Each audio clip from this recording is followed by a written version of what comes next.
goes out. I'm bored. Why don't we go on an adventure?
Hi, Dad. Hey, Dad. Hi. Hey, Dad. Hey, did you know the internet was out? Yeah, you have to plug it back in. Oh, okay.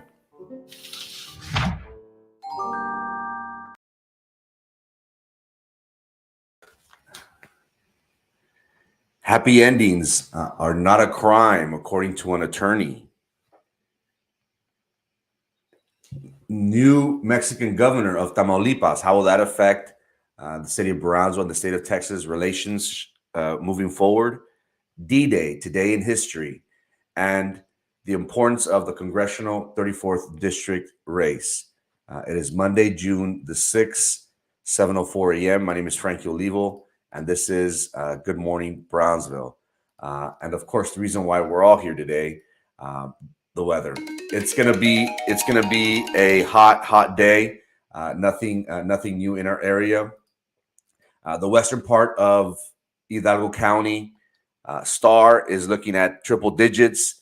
Rio Grande City, Zapata is at 107. The city of Brownsville right now, 94 degrees. Harlingen, 97. This great city of Sa Padre Island, the Cabrera boys, Jason, are looking at a cool 86 degrees. So if you're out enjoying the summer, it's going to be a hot day and a hot week. We shouldn't expect no rain as of yet in the forecast, but it is going to be another typical South Texas weather in the city of Brownsville. June 6, 1944. That was the time where the world was at a standstill. Germany, Hitler, and its allies were at war with Great Britain, the United States, Canada, France. Today in history marks a turning point in World War II. D-Day, as it is known today, was a time in history that changed for the better of the United States. This was a time where the United States and its allied forces, they did reach the beaches of Normandy, France, and this was what catapulted the U.S. and its allies to victory. And it's always important for us to recognize these momentous events, which unfortunately caused the lives of many individuals, both on our side and on the enemy side. But nonetheless, it is important to learn our history and to appreciate our men and women who are actively serving in the military. And at that time, we're currently right now, we are facing or seeing the effects of a war on the other part of the globe. But at that time in 1944, D-Day, the invasion of Normandy, was a time where this was one of the largest excursions, operations, both with soldiers on the ground and through air and sea. It was impressive to see how, because of this event, we saw how dictatorship and Hitler's reign came to an end. Currently, right now, we are kind of facing the similar, in a similar situation. 80 years later, in 2022, we see how Russia, who is being compared to Hitler, and he has the same type of dictator traits in him.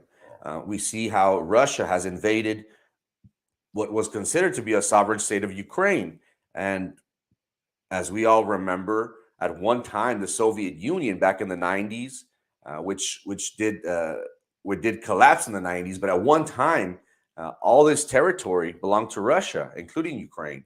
Now we see how Vladimir Putin, he's on a mission to consolidate and make the Soviet Union, or Russia today, what was once the USSR, as big and as mighty as it once was.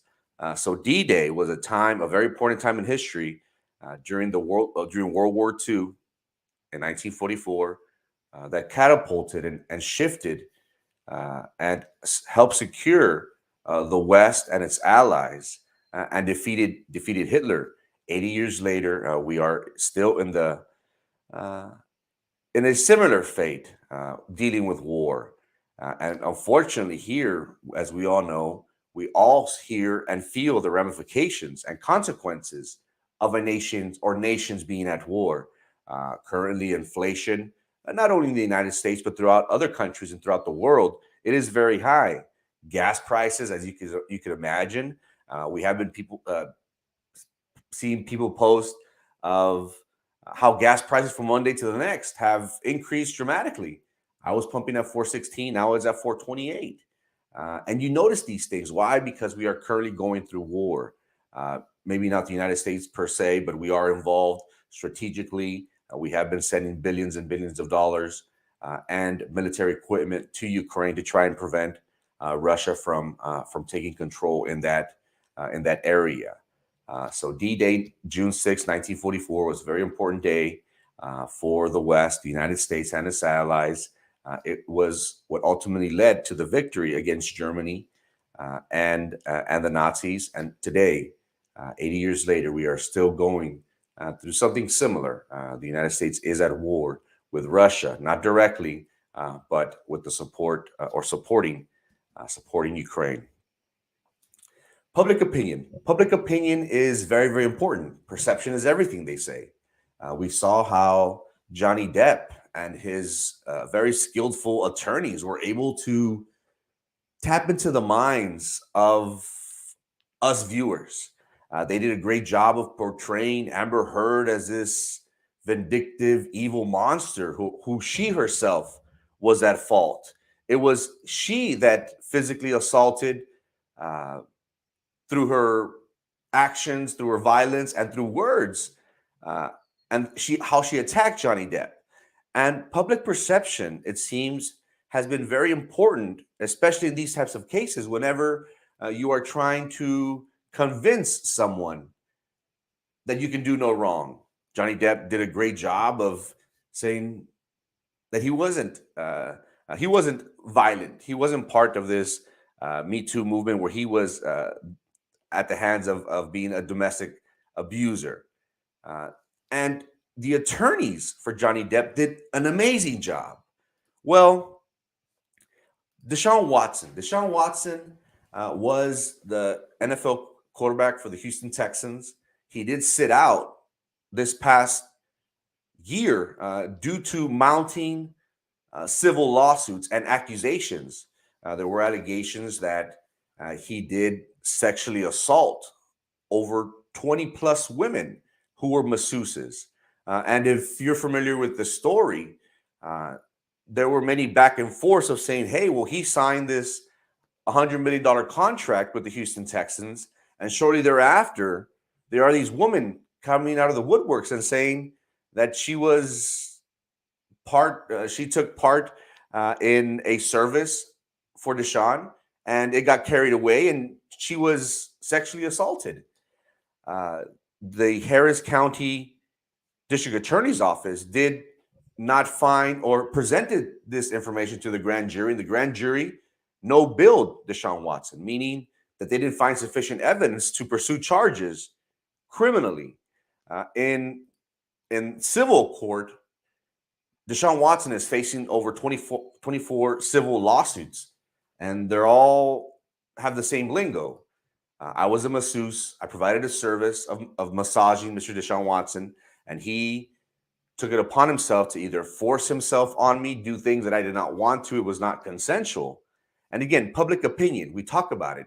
Johnny Depp, it's the jury, the defense team, the plaintiff's team, I'm sorry, for Johnny Depp did an amazing job of presenting a case, not only in front of the jury, but in the eyes of the world. And they were able to sway the jury by having Johnny Depp win the case. I think he was awarded $15 million in damages. Well, Dusty Harding, Deshaun Watson's attorney, tried to do the same thing, but unfortunately, it didn't come out the way it should be. Dusty Harding, which is a very prominent Texas attorney, did appear on a podcast discussing Deshaun Watson's situation. And right now, it seems as if Deshaun Watson has the upper hand because he was no-billed. He was found essentially not guilty in the process of being indicted. The grand jury said, no, there's not sufficient evidence. So he has the upper hand per se in these lawsuits, in these civil lawsuits, and said, hey, we weren't found to be guilty of these allegations, or there was no credible evidence or enough evidence for my client, Deshaun Watson, to be found guilty of these charges. So these civil lawsuits, they shouldn't come into play. Oh, and by the way, happy endings, they're not that bad. Happy endings are just our normal thing, and he made it seem as if that happy endings was not a crime, that by him doing so, his client, by Deshaun Watson doing so consensually, it was okay. And as we all know, prostitution in the state of Texas is illegal. There are some states, I think Vegas comes to mind, where it is, a-okay. Now, happy endings, and as we all know, I'm not going to go into it, but as we all know, public opinion sways juries, potential jurors, as we all know. And for Deshaun Watson's attorney to throw that out there, what do you think women are saying? Women are saying, and again, we're going through the Amber Heard thing. Women might be upset that, oh, my allegations might not be taken into consideration because I might be lying. So they might use this and say, hey, happy endings are okay. It's like prostitution. He did come back. The attorney did come back later and did try and clear up this mess. But if Deshaun Watson ultimately goes to a jury and he does have a predominantly women or a lot more women than men in this jury panel, it might not go. Yes, I did say that. It might not go to his favor. So again, the attorneys always say, do not speak about your case. And we have seen time and time again how attorneys have tried their best. Some have been very successful. Johnny Depp has been, as of late, been very successful in convincing the jury, the public opinion, the outside world, that their client could do no wrong.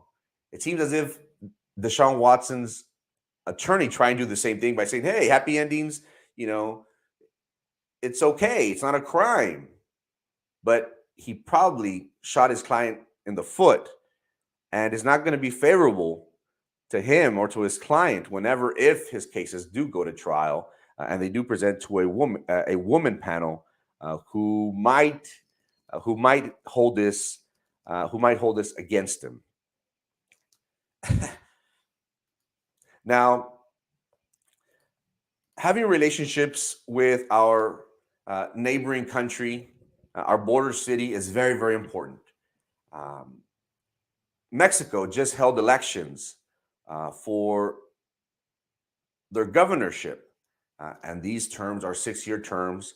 And we have seen how the previous administration, Francisco Cabeza de Vaca, from the PAN party, has had very close ties with Governor Abbott. His cousin did win the city of McAllen commissioner race and is a current city commissioner for the city of McAllen. And we have seen how the governor has been very frequent in McAllen. McAllen did recently elect their first Republican mayor in, I believe, in its history, if I'm not mistaken. And we have seen Governor Abbott frequent McAllen on quite frequently.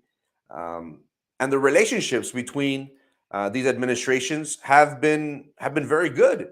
We have seen how just recently there was a lot of discussion when Governor Abbott tried and do a second inspection for truck drivers for traffic coming from Mexico, and that caused a lot of delays, a lot of hiccups in the business side of transport, and both offices, Tamaulipas governor and the office of our governor for the state of Texas, did meet, and they did say, you know what, we're going to work our differences aside, and we're going to work in tandem.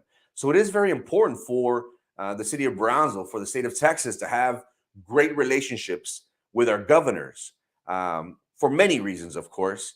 We have heard how this current governor that is no longer in office as of today, he did have nexus with the criminal organization. It is alleged not only by Mexican but by U.S. Officials that he once or has been collecting donations on the behest of the cartel that goes back all the way to 2006 when he ran for the mayorship of Reynosa. And U.S. officials, and it has been rumored that once Cabeza de Vaca is no longer in power, that is when the United States officials will unseal an indictment that many have argued that exists. Nonetheless, it is very important for us to have working relationships with the governor and their office. And Mexico right now has been seeing a shift in preferences, in parties, and that happens throughout time. We have seen the history of the PRI party, who they have been in dominance for 80, 90 years. Presidente Vicente Fox did, in a shocker, he did win election, and I believe he was from, was it the PAN? I want to say the PAN. It might not be the PAN. The PAN was no. It was a third wing, fourth wing political party. But nonetheless, there are three parties right now. Movimiento Accional, the governorship for Nuevo León is another one. But there are three parties right now that control or dominate politics in Mexico. The PRI, who has been in power for a long time. El PAN in the middle is where Governor Cabeza de Vaca came out of. And that was a shocker too, for the PAN to have governorship, not only in Tamaulipas, but in other surrounding municipalities and states, was very impressive. Well, now we're seeing the Morena party, who have been successful in winning the mayorship for Matamoros, who won the presidency with AMLO, who is currently in power to 2024. And now, just recently, we saw the Morena party win the governorship for Matamoros. And again, we have seen the slow shift in preference. No longer PRI is dominating. PAN, because of the allegation of corruption, have been not looking a favorable light as of late. And the other party that did benefit from this was the Morena party. We did see how the governor for the Morena party did receive 57% of the vote, compared to the PRI's candidate, who received 31%. And again, how are our relationships going to change? And the reason why I bring this up is because, well, AMLO right now is currently at conflict with the United States government. It's weird because whenever President Trump was in office, AMLO had a good working relationship with him. Once President Biden came in, and I'm not saying it's President Biden, I'm just saying it's just the change in administrations and the different types of people that they encounter. Well, we saw how AMLO pretty much kicked out a very integral part of U.S.-Mexico relations, a counter narcotics unit that did share vital information between both agencies. Well, AMLO is pretty much this type of president that said, you know what? I'm tired of the U.S. dominance. I'm tired of them trying to be the big brother, but in reality, they're just using us and they're just killing us, and we find no benefit from our relationships. You know what? You cartel unit, we don't trust you. Get out of Mexico City. You are no longer welcome. Your visas will be revoked. Get out as fast as possible. That is what AMLO did. Now, we have the governorship for the Morena party who just won. And as we all know, whenever parties get in power, they always try to stay aligned with each other. They never try to contradict each other. Now, will the governorship from Matamoros have the same type of relationship with the United States? How the Morena party, hey, we don't trust you, federal government. We don't trust you, America. Will the governorship for Morena have that same understanding or mindset when it comes to working with Governor Abbott and the state of Texas? It's too early to tell. But if we were a betting man, we would say that the state of Texas, that Brownsville, will probably not have as good relationships with this new governor from this new party, as opposed to our current relationship with Cabeza de Vaca and the PAN party. So it is going to be interesting to see how these egos will be able to work out their differences moving forward. Now, it seems as if individuals are tired of the countless elections that we've been having. We've been very vocal about the arena. There was an election for the arena and the municipal races. We did have the senator, the U.S. representative race as well, that both of those ended up going into a runoff. So there was an extra election. And now currently, right now, we are in the second week of a special called election to fill the position of the 34th district congressman position that was left vacated by Filemon Vela, who just recently retired. And this race has been very, very important from the get-go. Ever since Filemon Vela did announce that he would step down early, this has been a seat that the Republicans have been eyeing, and they've been salivating for it. As we all know, South Texas has been predominantly blue for many, many years. And we have seen how slowly it has not been only a South Texas thing, but how throughout the country, we have seen the slow shift from blue Democrat to red GOP. And many have argued and stated, you know what? The Democratic Party is no longer what it once was. It is shifting and not providing a better quality of life. Whatever they do seems to be a deterrent instead of being beneficial to our country. Well, this race has been very important and will be very important because it's going to test the power that the Republican parties could spread. And again, we have to remember what or where exactly District 34 encompasses. As we previously mentioned, this seat has been held by Congressman Filemon Vela since 2012, and District 34 does encompass Cameron County. It does encompass Patricio County, Beeville. It is in the cities of Kingsville, Alice, Gonzales. So it is a big territory. And again, as we all know, for the most part, Cameron County has been blue.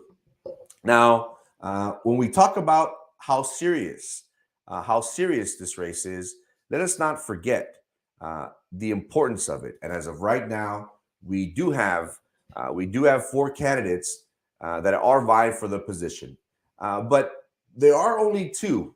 This we feel as if this race will come down to 2 candidates, and we may even make the assumption that we will be seeing these 2 candidates in August if they are not able to garner 50% plus 1 vote needed to avoid a runoff. Well, this race will come down to Dan Sanchez, who is a former Cameron County Commissioner, former Justice of the Peace judge for the Democratic Party, going up against Mayra Flores, who has been pushed by the GOP.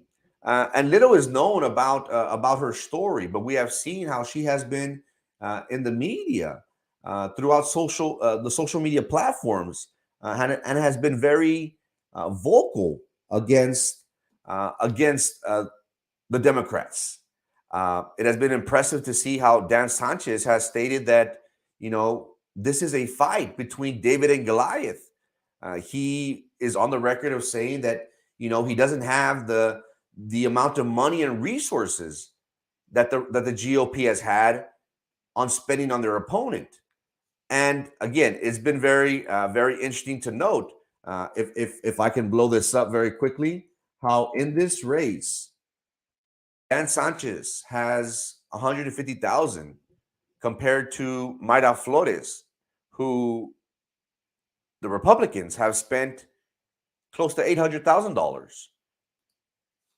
And as we all know, money makes the world go round. Why is it that the GOP is spending a lot of money on this race? Because it's important. Why? Because they know that if they're able to win this race, it's going to take them and give them momentum in November. And as we all know, this is a special election. And many question why Vicente Gonzalez, he is a current congressman out of the Hidalgo County area. And many have questioned the reasonings why he jumped ship. Many have alleged and stated that the redistricting wasn't in his favor, and that he wouldn't be able to beat the Republican candidate in November. Now, why is this race very important? Because it's going to either catapult the Democrats into saying the South is blue and it's going to remain blue, or it's going to be important to see if the Republican Party is able to snatch this seat that hasn't been read in centuries, in years. One can't remember the last time when a Republican has represented this area. So how much weighs on this election? A lot. The Republicans have spent close to $800,000 compared to Dan Sanchez, who has $150,000 in his campaign. Now, it will be very, very beneficial to Vicente Gonzalez to see Dan Sanchez win, as we all know. Why? Because that shows you that the Democratic Party is ready for November. Now, a lot could be argued and said, you know what, a lot of people, this is a special election. The voters are worn out. They're tired of elections. They'll wait till November when it's time to vote again. One could make that argument. But again, how important is this election? It is very, very important. It is going to dictate and catapult the candidate and give them that advantage and that momentum needed for November. Will we see the likes of Dan Sanchez, who will be able to secure the Democrats in November, or would it be a Republican, a female who has not been able, who the party, the GOP party, has not been able to have someone in power for X amount of years? We are in the second week of early voting. Election day is June 14th. If you haven't gone already, make sure you go out and vote. It is very, very important that we cast our ballot. As of right now, I believe there's only been 3,500 votes in Cameron County, which is very, very low for our area. But that, my friends, is the rest of the story. Again, happy endings is not a crime. Deshaun Watson's attorney did shoot his client in the foot, and he did make that assumption, which wouldn't look good if Deshaun Watson does ultimately go to a civil jury trial regarding these allegations. Today in history, D-Day, June 6, 1944, when the Allied forces did land in Normandy, France. And this event was able to catapult them, which ultimately led the West and its allies to claim victory. We saw the end of Nazi rule and the end of Hitler. And also, there's a new governor for the state of Tamaulipas. It is part of the Morena party, which is aligned with AMLO. We have seen how AMLO has had this not very good relationships with the United States current administration. Will we see that same tension with our current governor and the newly elected governor, and the importance of the 34th congressional race, Sanchez versus Flores? We do anticipate this possibly going into a runoff in August. This is going to be highly contested, but the important thing is who's going to be able to get not only Cameron and Hidalgo, but the cities of Kingsville, Alice, and Gonzales in the upper part of Texas. Guys, it is 7:33 a.m. Thank you so much for your time and attention. Hope you all have a great day. Hope to see y'all here on Wednesday.